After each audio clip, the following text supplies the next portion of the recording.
Kami po ay nakikiusap sa lahat ng mga nagre-reactors na tama na po, tigil na po natin ha, para wala na po Ayan na nga, damay-damay na naman ito. Sir Paul nagsalita na tungkol sa pad-ami ng pad-ami ang nag-reaction tungkol sa parcel na iyon. Janstock Vlog ang inyong lingkod, muli pong nagbabalik upang magbigay mixing reaction video, at ito po ay tungkol sa live ni Sir Pugong Biyahero kanina.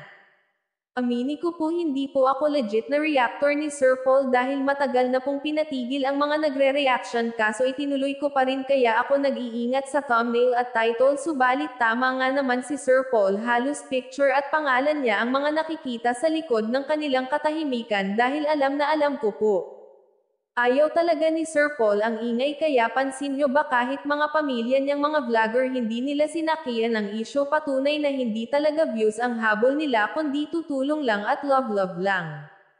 Sa totoo lang, kahit hindi ako legit na reactor, nag-aalala ako at ayaw ko din na magulo ang community ni Sir Paul na nasimulan nila at pagkakaingatan nila.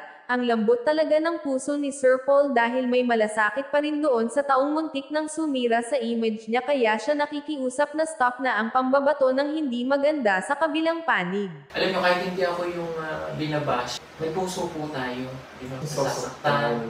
At hindi kami yung ugali na kapag may ganito, sasakyan mo. Sige, pagkakataon ito, chance ito. No, hindi po kami ganun.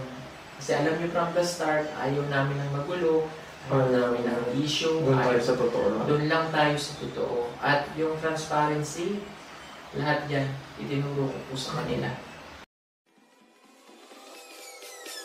Peace.